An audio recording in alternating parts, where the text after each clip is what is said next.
Alors, tout à l'heure, nous allons recevoir la parole de Dieu, de quelqu'un qui est pour nous tous un père.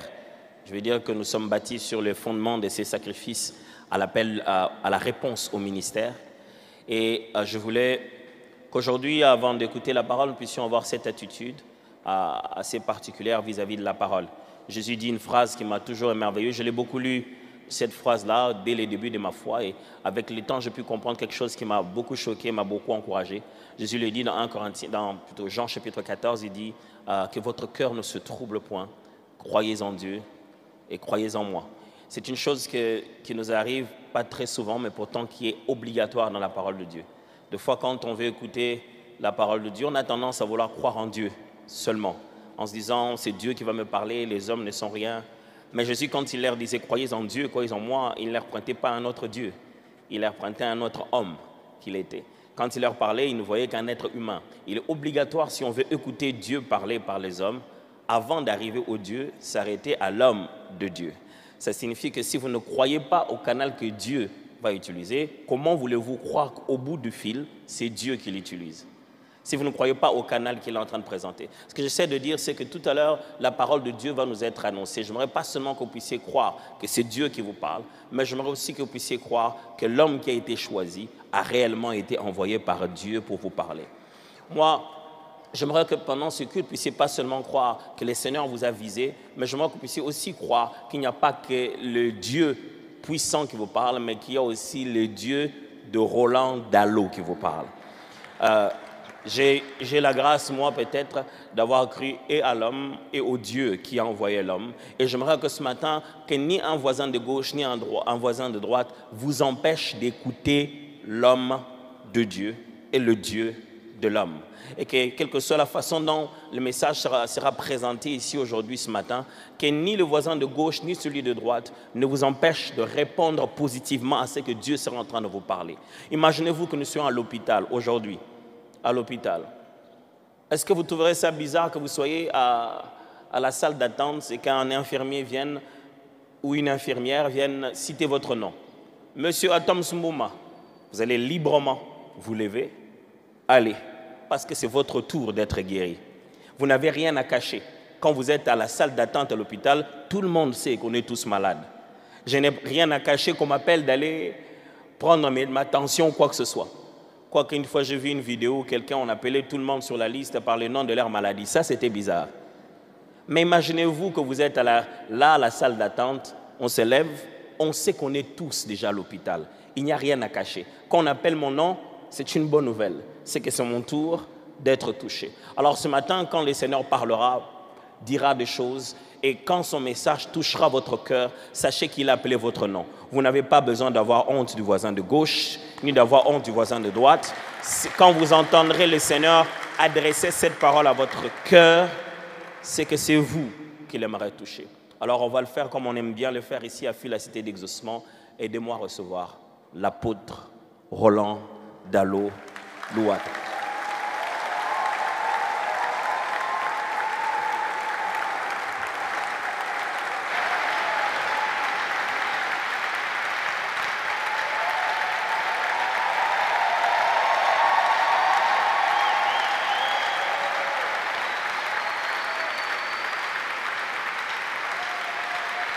Alléluia. Est-ce qu'on peut encore acclamer le Seigneur?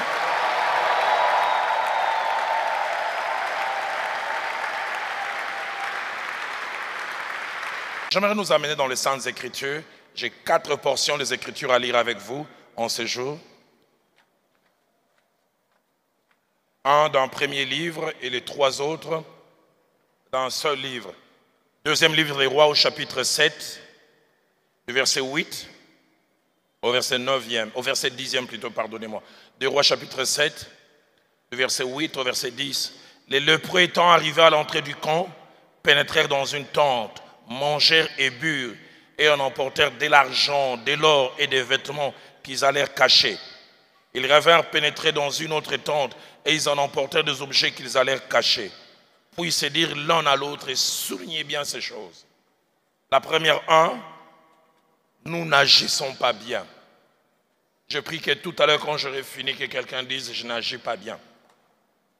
La deuxième chose, il dit, cette journée est une journée de bonnes nouvelles.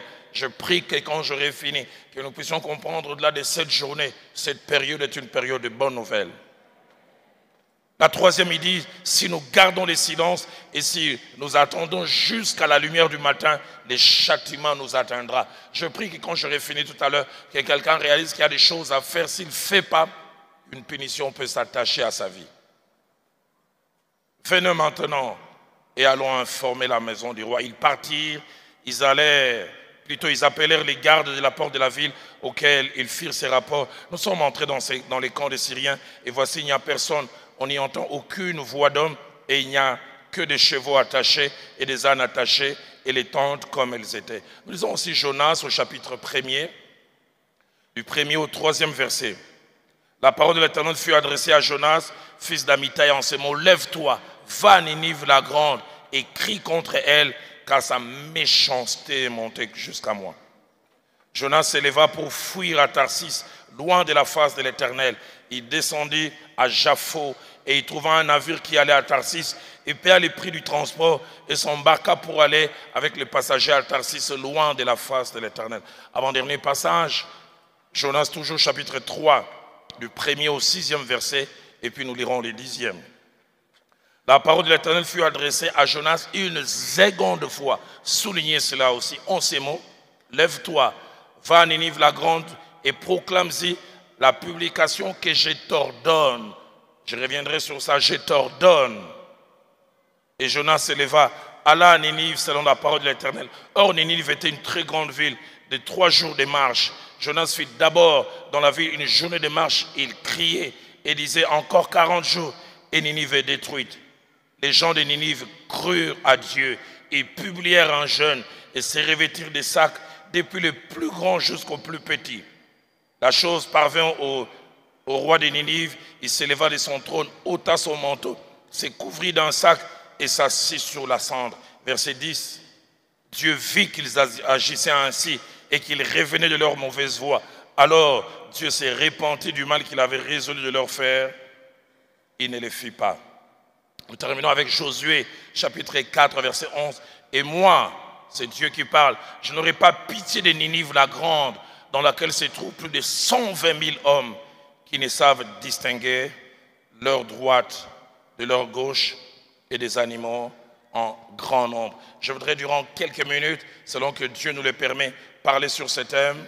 Jonas et les 4 lépreux, 2 types de porteurs de la bonne nouvelle. Jonas et les 4 lépreux, 2 types de la bonne nouvelle. Nous verrons comment ces 2 groupes de gens ont eu à toucher d'autres au travers de la bonne nouvelle, mais de 2 manières différentes, avec plusieurs autres choses différentes, mais surtout une chose sur laquelle je resterai vers la conclusion, avec des motivations différentes. 5 objectifs sont attachés et cachés derrière ce message. Le tout premier, c'est nous rappeler l'importance de la pratique d'un exercice qui a fait la force de nos prédécesseurs, ceux de l'Église primitive. Mais non seulement rappeler l'importance de la pratique de cet exercice, mais aussi nous encourager à continuer à le faire si nous le faisons, à mieux le faire si nous le faisons avec négligence, et à le faire si soit nous ne le faisons pas ou nous ne le faisons plus. L'évangélisation, le fait de présenter Christ aux autres. Lorsque je parle de l'évangélisation de manière simple, j'aimerais simplement parler du fait de proclamer ou d'annoncer la bonne nouvelle. Parler de Jésus-Christ, qui il est, ce qu'il a fait, ce qu'il a accompli. La nécessité de la foi en lui et ce qui se passe quand on a foi en l'œuvre qu'il a accomplie. Actes des Apôtres, chapitre 5, au verset 42, nous montre que l'évangélisation, l'annonce de la bonne nouvelle, c'était le fer de lance de nos prédécesseurs, leur style de vie. Il avait dit chaque jour, non pas de temps en temps, chaque jour, dans les temples et dans les maisons, il ne cessait d'enseigner et d'annoncer la bonne nouvelle de Jésus-Christ chaque jour. Leur pain quotidien. Dans Actes des Apôtres, chapitre 8, au verset 4, et ça me touche encore de plus belle. C'était tellement leur priorité que leur condition de vie n'avait aucun impact sur cette nécessité de partager la parole. Saul de Tarse vient de s'élever, il commence à combattre l'église nouvellement naissante et il y a une grande persécution. Mais écoutez ce que ma Bible dit, ceux qui avaient été dispersés allèrent de lieu en lieu pleurant, n'est-ce pas? C'est lamentant, malgré qu'ils souffrent, ils allaient de lieu en lieu faisant quoi? Annonçant la bonne nouvelle de la parole. Ils ne savent pas où ils vont dormir, mais ils annoncent la parole. Ils ne savent pas quel sera le prochain repas, ils annoncent la parole. Ils ont des cicatrices qui viennent de recevoir des fouets de Saul de Tarse, mais ils annoncent la parole. Actes des Apôtres, chapitre 8, au verset 35. On parle de Philippe, qui aussi avait fui la persécution. Il arrive dans Samarie. Non seulement il annonce la parole aux foules, mais il annonce aussi la parole à l'eunuque éthiopien. J'aime ce que ma Bible dit. Alors Philippe, ouvrant la bouche et commençant par ce passage, lui annonça la bonne nouvelle de Jésus-Christ. Et j'insiste, il n'avait pas reçu un mandat de Jérusalem.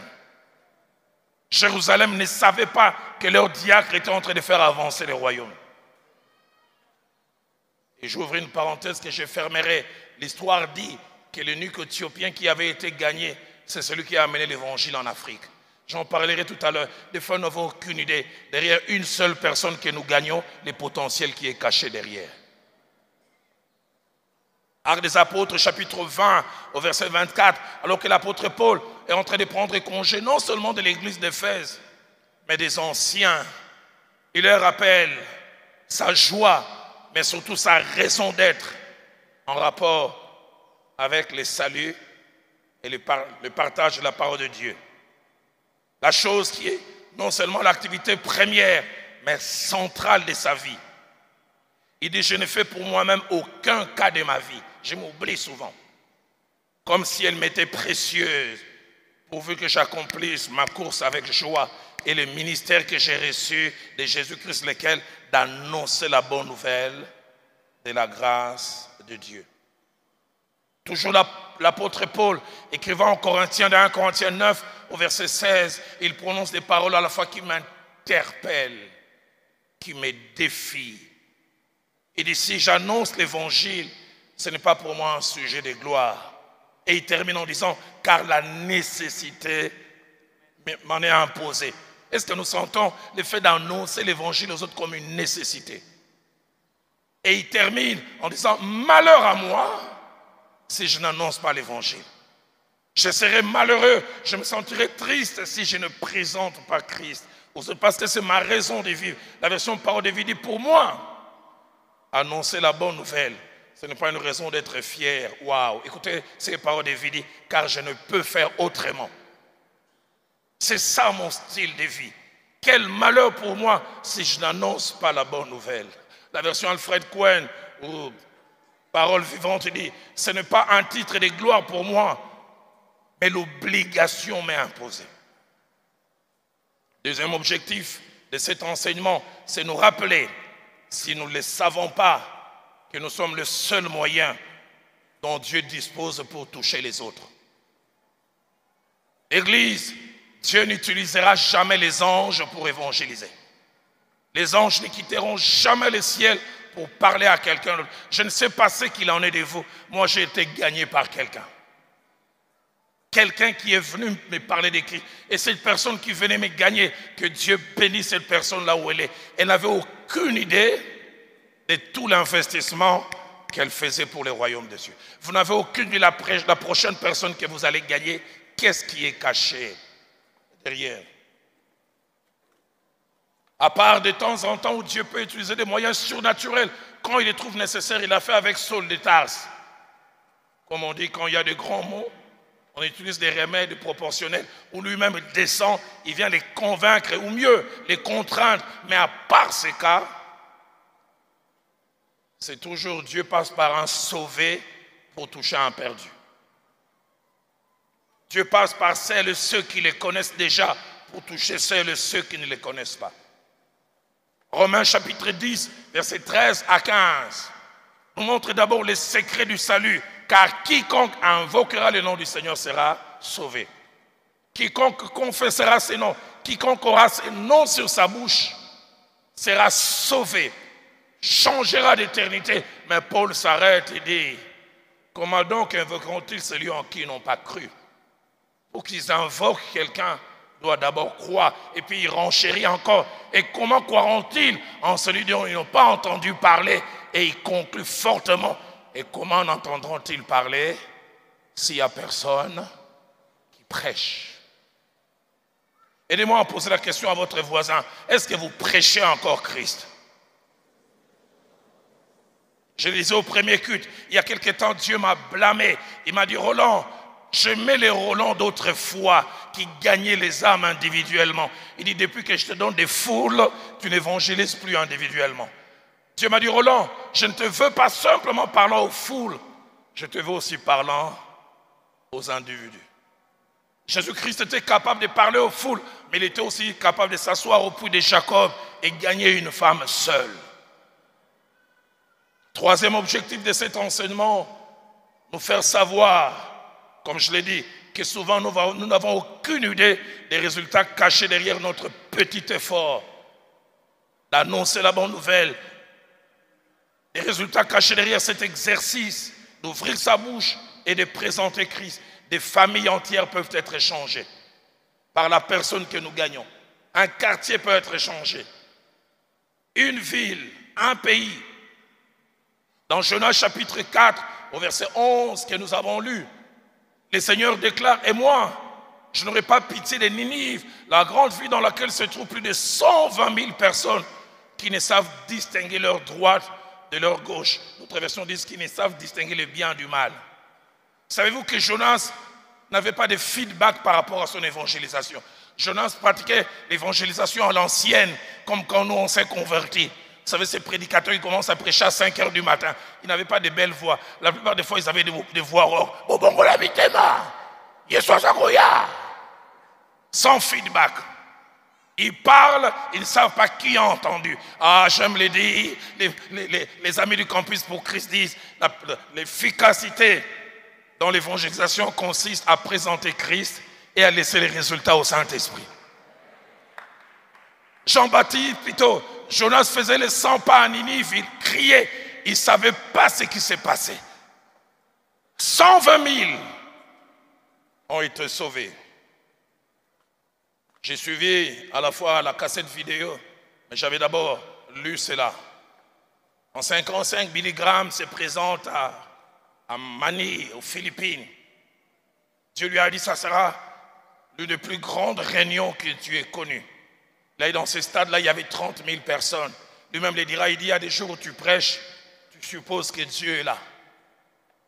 Mais il dit, il y a des jours où tu prêches, tu sens que c'est là et tu sens que ça passe. Il dit, c'était le cas ces jours-là. Il prêche fort. 30 000 personnes dans les stades. Il dit, lance l'appel. Un seul jeune homme de 17 ans vient devant. Un seul. Il dit, il insiste des personnes. Un seul. Il dit, il est retourné dans sa chambre et dit, Seigneur, tu m'as déçu. Tout ça pour ça. Tous ces efforts, toute cette mobilisation pour ça. 15 ans après, à 70, il reçoit l'invitation du pasteur de la plus grande église à Manille, quelqu'un qui réunissait 50 000 personnes, même jusqu'à aujourd'hui, 50 000 personnes dans un seul culte, et qui avait une chaîne d'églises plus de 200, toute la congrégation faisait 1 million de personnes. Et ce jour-là, avant d'introduire Billy Graham, il dit, j'aimerais vous présenter mon père spirituel. Billy Graham dit à sa femme, en quoi je suis le père spirituel de cet homme? Cet homme lui dit, homme de Dieu, vous vous rappelez, il y a 15 ans, vous avez prêché dans une campagne. C'est moi le jeune homme qui s'était avancé ce jour-là et j'ai accepté Christ comme Seigneur et Sauveur. Et Dieu voyait derrière la seule personne, 1 million. Aide-moi à dire à ton voisin, Nzamba l'équipe Somayele. Quand Dieu lui avait dit, c'est la plus grande campagne, Dieu ne voyait pas la seule homme, mais Dieu voyait le potentiel qu'il y avait dans l'homme. Tout ce qui pouvait être gagné derrière. 4e Et avant-dernier objectif de cet enseignement, c'est nous rappeler si nous les savons, ou nous informer si nous ne les savons pas, que nous avons une arme et un moyen qui, au-delà de changer l'éternité des gens, peut changer la qualité de vie aujourd'hui. La bonne nouvelle. La bonne nouvelle, au-delà de changer l'éternité, peut changer la qualité de vie des gens aujourd'hui. Dans Proverbes chapitre 29, au verset 2, écoutez ce que la Bible dit. Quand le juste se multiplie, le peuple est dans la joie. Quand le nombre des justes devient nombreux, la joie s'invite dans cette cité. Et nous, au travers de l'annonce de la bonne nouvelle, nous avons l'arme pour multiplier les justes.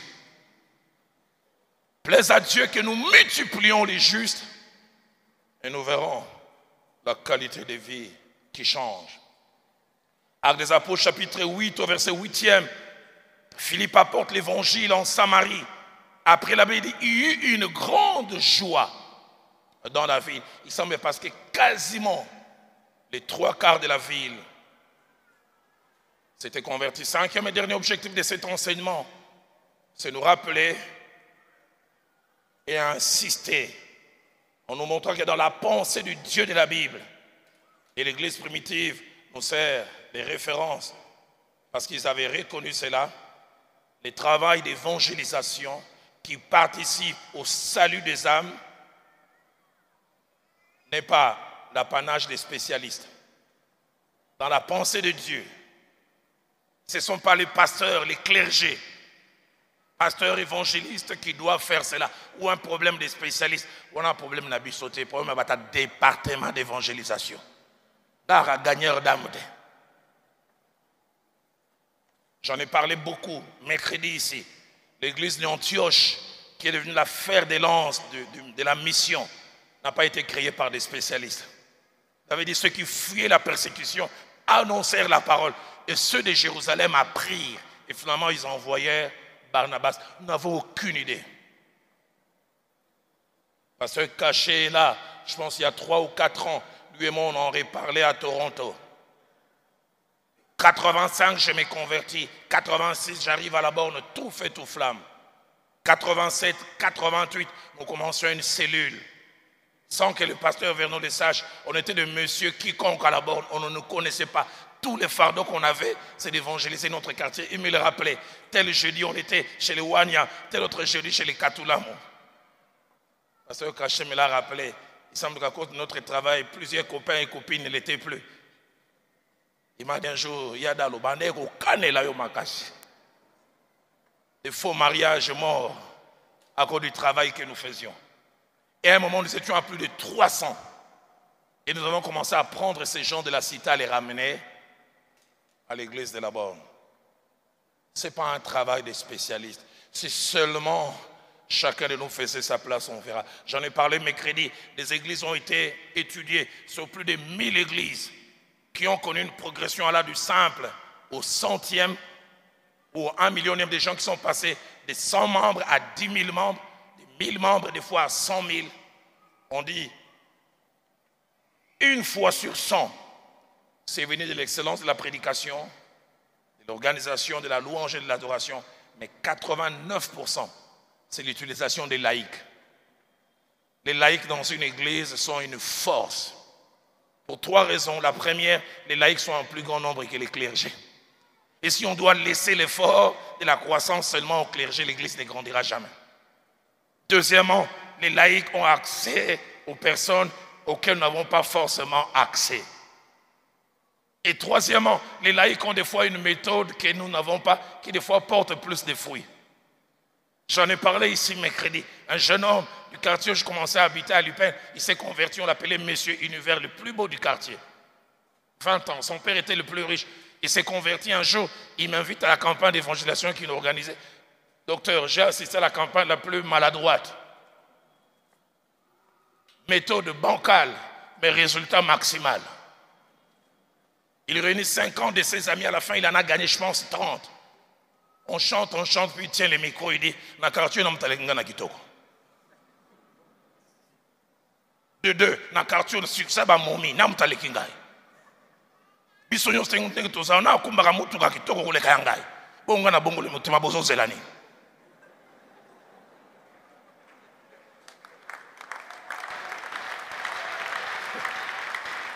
« 30 jeunes gens à genoux en train de pleurer. Moi, je serais venu avec les Grecs. Le salut, ça veut dire soteria. Et ça veut dire décomaille. Il est maladroit, mais il sait parler aux gens. Que Dieu nous donne des laïcs qui savent se convertir. Je suivais un jour un évangéliste, un ancien fumeur de chanvre, à l'ozone en train de pêcher à ses amis. Banama, il fait le zaf, Faubourg.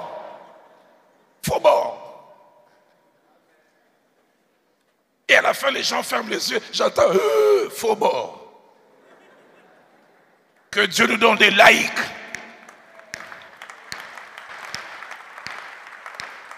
Dieu nous donne quelqu'un qui a un fardeau pour les enfants de la rue. Quelqu'un qui a un fardeau pour les chargeurs à l'IPEN. Quelqu'un qui a un fardeau pour les chailleurs. Quelqu'un qui a un fardeau pour des gens qu'on ne peut pas. Dieu a aussi besoin de cela. Si vous croyez, aidez-moi à dire Amen. Et les 4 passages que nous avons lus, qui nous parlent de ces 2 groupes de personnes. D'un côté, Jonas, et de l'autre côté, les 4 lépreux, nous montrent 2 groupes de personnes qui portent la bonne nouvelle, mais qui ont certaines choses en commun, 4 que je vais mentionner, et deuxièmement qui ont d'autres choses qui les différencient d'eux. 4 choses que ces 2 groupes et les 4 lépreux et Jonas ont en commun. La première, c'est que les 2 groupes ont eu à agir à un moment de danger, à un moment de menace, à un moment d'urgence. C'est-à-dire, sans leur action, les pires seraient arrivés. Sans la bonne nouvelle des 4 lépreux, les gens continueraient à mourir de faim en Samarie. Urgence. Jonas, quand il s'élève, Jonas 3-4 montre, il restait 40 jours pour que Dieu frappe Ninive. Dans 40 jours, si rien n'est fait, je vais frapper. J'aimerais vous dire, il y a quelqu'un qui va mourir mercredi et qui a besoin d'entendre l'évangile. Il y a quelqu'un dont le cercueil n'est plus un arbre. C'est déjà un meuble bien apprêté, mais qui a simplement besoin d'entendre l'évangile. Les 2 groupes, ils ont eu à agir à un moment de menace, de danger, de péril. Deuxième chose que les 2 groupes ont en commun, c'est que les 2 ont eu à poser des actes qui ont touché et changé la destinée de plusieurs. À cause du travail d'évangélisation de Jonas, une ville de 120 000 qui devait être détruite ne l'a pas été. À cause de la bonne nouvelle que les 4 lépreux ont apportée, les gens qui mouraient de faim ne sont plus morts de faim. Ils ont agi un peu tardivement, mais comme on le dit en français, mieux vaut tard que jamais. Les 2 groupes ont agi presque tardivement. Nous le ferons tout à l'heure. Les lépreux, quand ils ont découvert la nourriture, est-ce qu'ils ont dit, ils ont d'abord mangé. Ce n'est qu'après qu'ils ont dit, oh, nous ne faisons pas bien. Tardivement, mais ils ont fini quand même par faire. Jonas, c'est pire. Jonas 1:3, quand Dieu l'envoie, il refuse d'aller. Parce qu'il avait des problèmes avec les habitants de Ninive. Il a fallu, Jonas 3, verset 1 à 2, l'avait dit, la parole de l'Éternel lui fut adressée une seconde fois. Sans la seconde fois, il ne serait pas allé. Seigneur, parle à quelqu'un une seconde fois ce matin. Troisième chose que les 2 ont en commun, les 2 groupes, c'est que les 2 groupes, s'ils ont fini par faire ce qu'il fallait faire, ils n'ont pas toujours fait de gaieté des cœurs.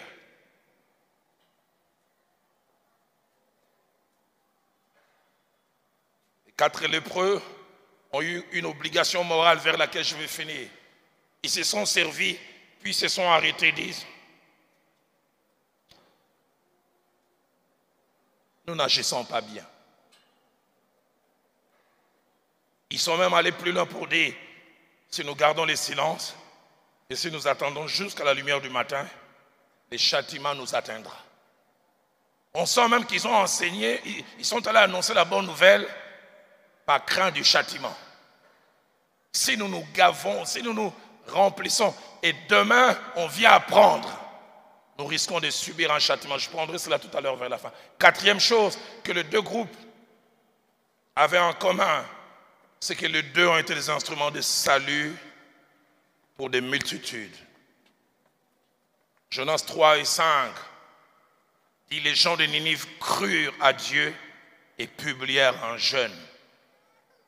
Que des gens qui sont prêts à publier un jeûne si seulement quelqu'un parle. Que des gens qui sont prêts à revenir à Dieu si seulement quelqu'un parle. Et revêtir les sacs, depuis le plus grand jusqu'au plus petit. Le verset 6 poursuit, même le roi fit la même chose. Et j'aime surtout le verset 10. Et Dieu vit qu'ils agissaient ainsi et qu'ils revenaient de leur mauvaise voie. Alors Dieu s'est repenti du mal qu'il avait résolu de leur faire et il ne le fait plus. Deux choses que ces deux groupes de gens ont qui les différencient. La première des choses, c'est les statuts de ceux qui ont eu à faire ce travail d'annoncer la bonne nouvelle. Les statuts. Leur position respective par rapport aux choses de Dieu. Le premier groupe, c'est Jonas. Et selon Jonas 1 à 2, il était un clergé. Et une personne avec un appel, avec un mandat reçu de la part de Dieu. C'était quelqu'un qui avait des fonctions ecclésiastiques, mais qui avait difficile à les assumer. Mais par contre, les 4 lépreux, c'était des laïcs. Ils n'étaient pas en col pastoral, mais ils ont servi pour annoncer la bonne nouvelle. La deuxième chose qui les différencie, c'est là où je reste 5 à 7 minutes, parce que c'est là le nœud de mon message. C'est leur motivation ou la force derrière. Les deux groupes et Jonas et les 4 lépreux ont fini par présenter la parole, mais avec des motivations différentes. Premièrement, Jonas a joué son rôle à cause du mandat reçu et à cause de l'obligation imposée par Dieu. La preuve, la première fois, il a refusé.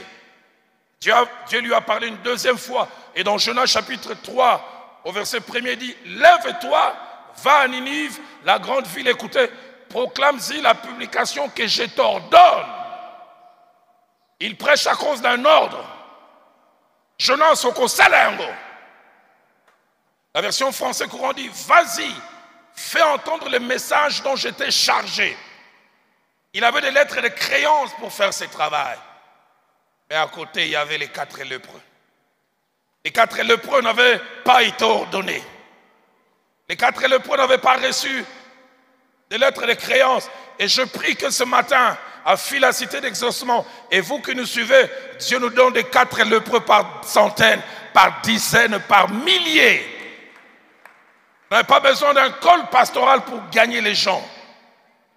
Ces gens-là, les 4 lépreux, ils n'ont reçu aucun mandat, mais 4 piliers les ont soutenus pour qu'ils puissent partager la bonne nouvelle. La première, les désirs de partager avec les autres, c'est qu'ils ont découvert et qu'il leur a fait du bien. On ne les a pas envoyés. Jonas, on lui a dit, je t'ordonne, et personne ne leur a ordonné. Ils mouraient de faim. Ça faisait plusieurs jours, konda.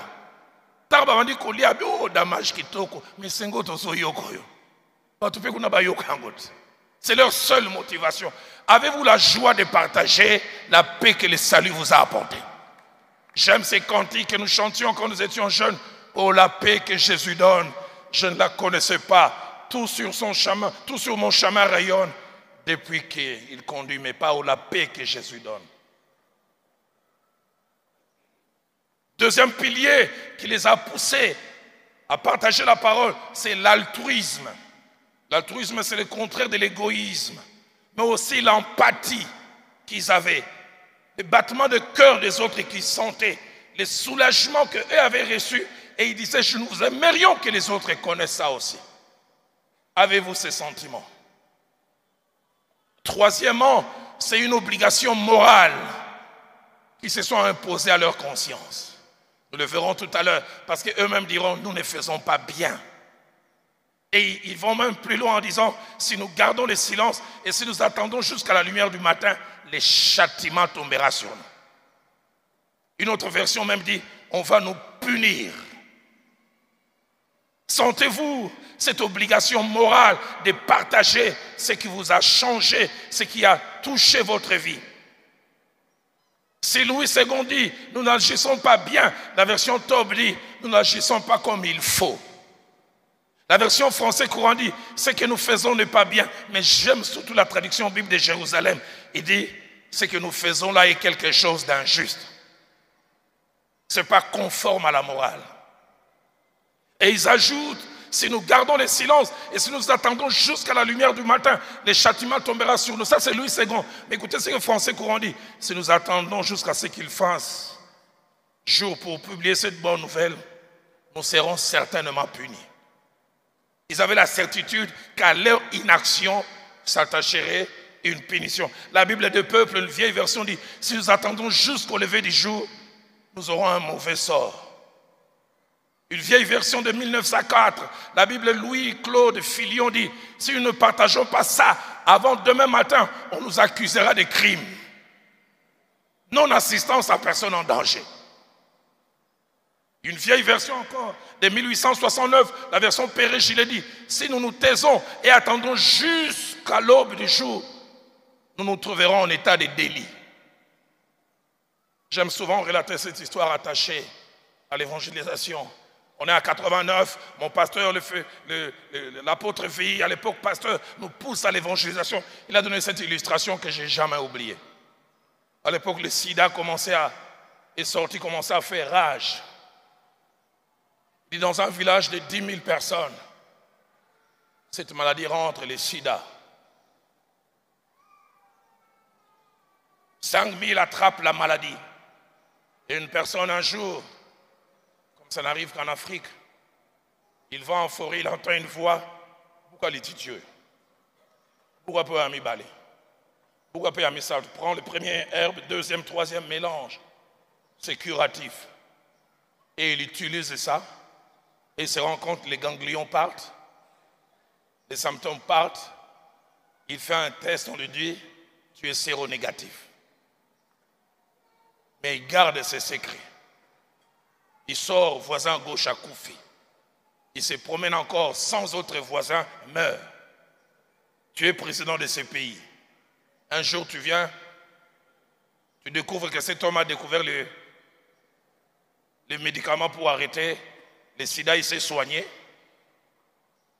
mais il n'a pas partagé. Que feras-tu de lui? Partage à ton voisin, ni au salaire.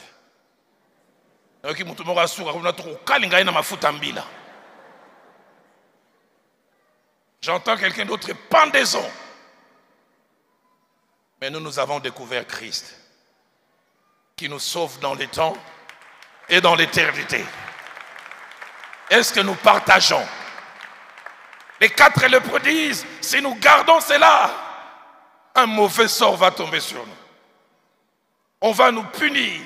Le malheur peut nous arriver. 4e et dernière chose qui a motivé les 4 lépreux, c'est une conviction profonde que s'ils ne faisaient pas ce qu'ils faisaient, ils seraient condamnables. Avez-vous un sentiment de dire, si je ne prêche pas, le pire peut m'arriver? Alors que je vais conclure, je mentionne ces 4 choses. La première, ne peut partager la bonne nouvelle, même tardivement, même avec contrainte comme les autres, que celui ou celle qui l'a réellement goûté, qui a vu ses effets. Dans Psaume 34, verset 9, David dit, sentez et voyez combien l'Éternel est bon. Tout celui qui a goûté à la bonté de l'Éternel n'a que désir que les autres puissent goûter aussi cela. Sentez et voyez comme l'Éternel est bon. Dans Actes des Apôtres, chapitre 26, au verset 29, l'apôtre Paul est à Césarée de Philippe. Ça fait 2 ans qu'on l'amène de tribunal en tribunal, de prétoire en prétoire. Il est devant le roi Agrippa. S'il défend bien sa cause, il est sauvé. C'est une occasion, une passe en or. Mais ce qui me frappe, docteur Eric, il relègue sa liberté en seconde position.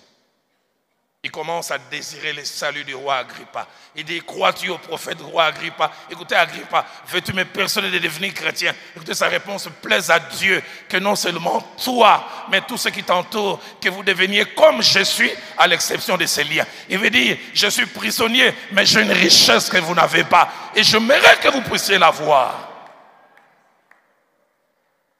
Deuxième des choses, avant que je ne puisse conclure,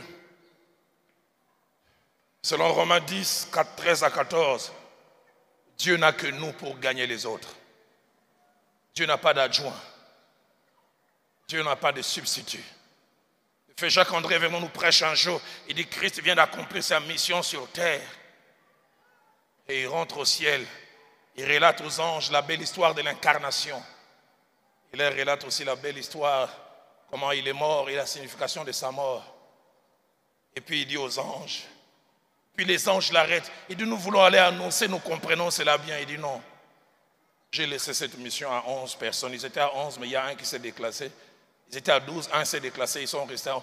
Et les anges disent, est-ce que Bakoko, quoi? Il dit, s'ils échouent, j'échoue. Mais j'ai laissé cela entre leurs mains. Ils comptent sur nous. J'en parlais au premier culte. Je viens d'une église organisée qui s'appelle Centre évangélique, mais surtout francophone. Dites avec moi francophone. Ajoutons encore centre évangélique, centre évangélique, tout est ordonné. Et quand je me suis converti dans les quartiers où j'ai grandi, j'ai rencontré des jeunes gens qui venaient de l'église, les messagers et des Nzambe Malam.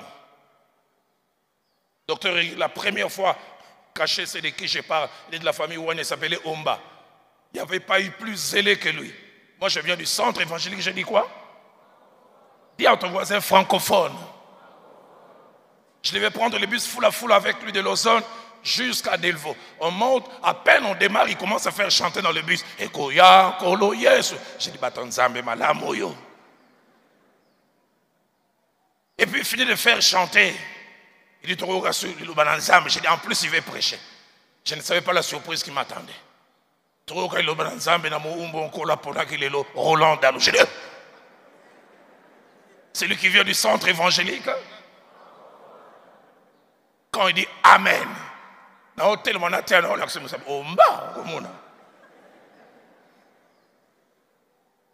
de juillet, il a l'auto échange, il a solo nazo toka.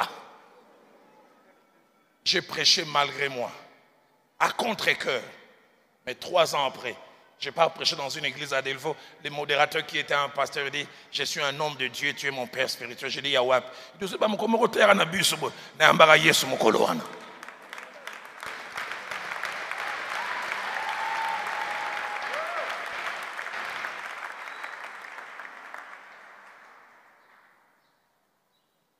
avant-dernière chose que je voudrais dire avant de clore, c'est que la Bible attache 3 vertus à tous ceux qui annoncent la parole de Dieu.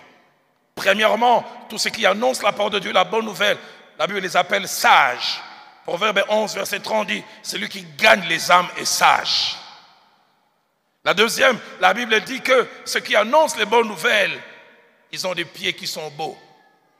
Tu peux porter les plus belles chaussures, mais devant Dieu, ils sont regardés à néant. Selon que Romains 10, 15 dit qu'ils sont beaux, les pieds de ceux qui annoncent les bonnes nouvelles. Mais troisièmement, la Bible attache une rétribution au fait de proclamer la bonne nouvelle. Dans l'éternité, Romains, plutôt Daniel chapitre 12, verset 3 dit, ceux qui auront enseigné la justice à la multitude brilleront comme les étoiles à toujours et à perpétuité. Et la dernière des choses parmi les 4 que je voulais mentionner, c'est que la proclamation de la bonne nouvelle est souvent l'un des signes du premier amour. Le premier amour. Quand nous nous sommes convertis, quand nous étions enflammés. C'est le signe du premier amour que Apocalypse 2, chapitre 4, les seigneurs du plusieurs ont perdu. Quand tu étais converti, tout fait tout flamme.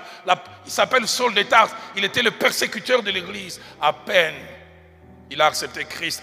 Acte 9, verset 20, j'aime l'adverbe qui est utilisé. Ma Bible à moi dit aussitôt, dites avec moi aussitôt. Et aussitôt il prêcha dans les synagogues. Le premier amour. Ce premier amour m'a caractérisé. J'accepte Christ comme Seigneur et Sauveur en 85. Je ne sais plus très bien si c'était en 87 ou en 88. Docteur Eric, qui a au moins 4 ou 5 doctorats, va m'aider sur le plan théologique pour m'expliquer ce qui s'est passé ces jours-là. Je suis invité par la fille d'un général. À l'époque, je n'avais pas ses corps, j'avais la moitié. Le mariage n'avait pas encore donné l'autorisation de bâtir mon corps. Elle dit, Papa Dalo, on doit aller prêcher mon père. Son père était un général, chef d'état-major même à l'époque de Mobutu. Il vient de connaître un accident, il était paralysé. Il dit, viens, on va aller le prêcher. Il me donne sa Bible de Jérusalem. Elle était tellement grosse et j'avais un poids très, très bas que ça penchait. On arrive chez le général, je n'ai jamais oublié. On entre, il était assis dans la véranda, lui devant une dizaine de militaires. Je viens avec les ailes des nouveaux convertis. Je vais commencer à prêcher, je vais commencer à parler. Hey!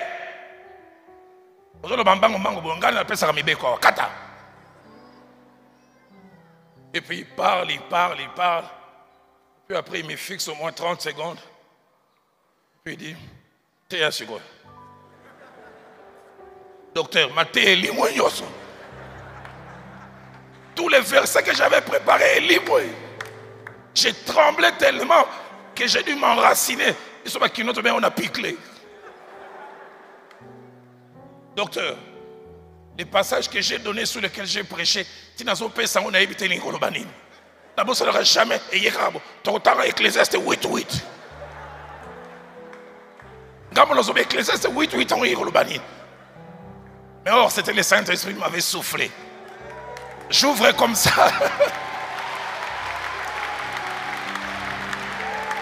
J'ouvrais comme ça. La Bible dit, l'homme n'est pas maître de son souffle pour pouvoir les retenir. Et il n'a aucun pouvoir sur les jours de sa mort. J'ai prêché moins de 10 minutes. Quand j'ai fini, la fille générale m'a dit, tant aussi si papa va monter, dans mon cœur, j'ai dit, diamba te yamolimo. Parce que j'ai prêché avec audace. Je disais, général Okokoufa. Général Okokoufa. Général, ce qui lui oué. Namta okanga. Caporal à la gauche. Ou à la droite. J'ai prêché et puis j'ai dit, fermons les yeux. Quand on ferme les yeux, les têtes baissées, j'entends. Docteur, on a fait un mis au général Azolela. Il s'est un motema. La Bible dit, cette parole, elle est vivante, elle est puissante, elle est pénétrante, capable de séparer âme et esprit, jointure et moelle. Mais c'est là où j'aurais besoin du docteur. C'est la dernière partie. Je dis, non, talinga yamba yesu, général a tombé le boko. Je dis, général yamba, quand je vais commencer à récupérer qui général, ah bien, c'est là. Il s'est retourné vers Edingana Yambi Yesu. Bon, bien, c'est la nuit.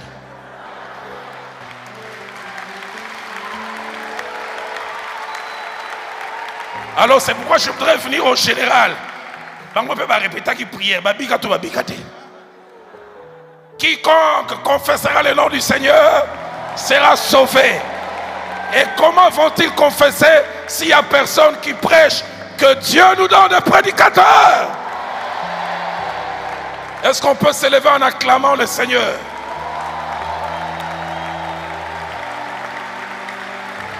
Que Dieu nous donne d'être comme des lépreux. Des lépreux, j'ai goûté. Les autres doivent goûter ce que j'ai goûté. J'ai mangé ça. C'est tellement bon. Les autres aussi doivent manger. Non, non, je ne peux plus me taire.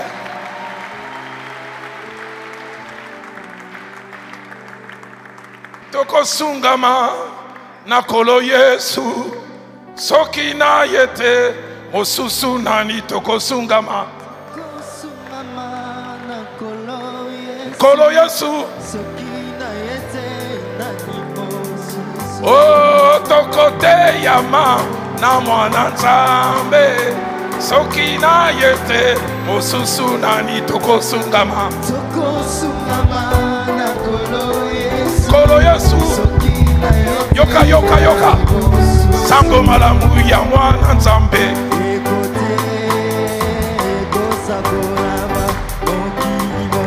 sango malamu ya Yesu Kristo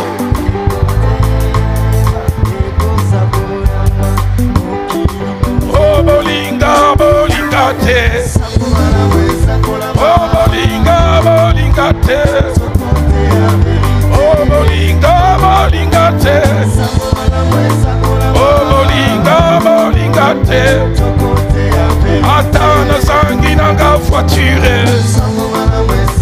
atana sangi nanga bilamba atana sangi nanga chenete atana sangi nanga inyoso oh bolinga bolinga te oh bolinga bolinga te commence à élever ta voix dis je prêcherai dis je prêcherai à temps et à contre-temps je me reste comme les 4 lépreux élève ta voix parle à Dieu. C'est une saison de bonnes nouvelles. Je vais la partager aux autres.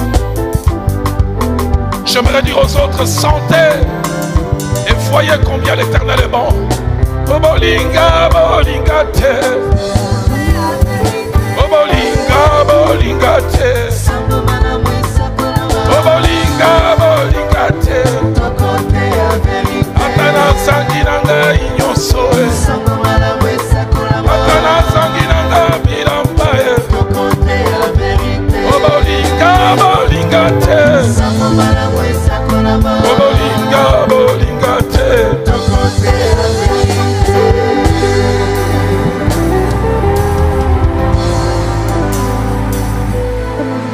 J'aimerais vous garder debout encore un moment, juste pour prier. Si vous pouvez m'aider à tenir votre voisin de gauche ou de droite, pourquoi pas, choisissez-en un, tenez-les par l'épaule et on va faire une prière. Juste mettez votre main sur son épaule et nous allons prier ensemble. Vous allez prier, nous allons prier pour nos voisins, gauche ou droite.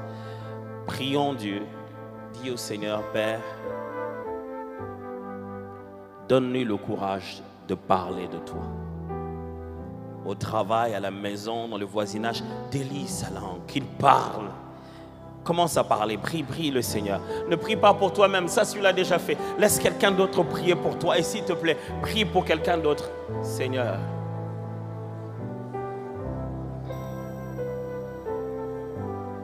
Alléluia.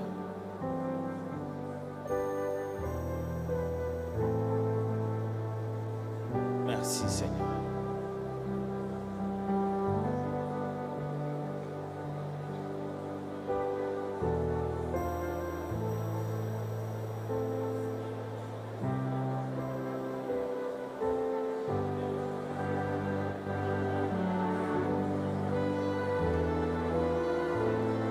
Parle-leur à travers nous. Sers-toi de nous comme des simples instruments, Seigneur. Que nous ne devenions pas prédicateurs que de la foule, mais plutôt porteurs de la bonne nouvelle, de l'évangile, dont on ne devrait pas avoir honte, d'aucune manière.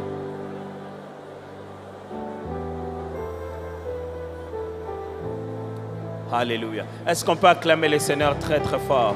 Merci beaucoup. Amen. Rassions-nous un moment, s'il vous plaît.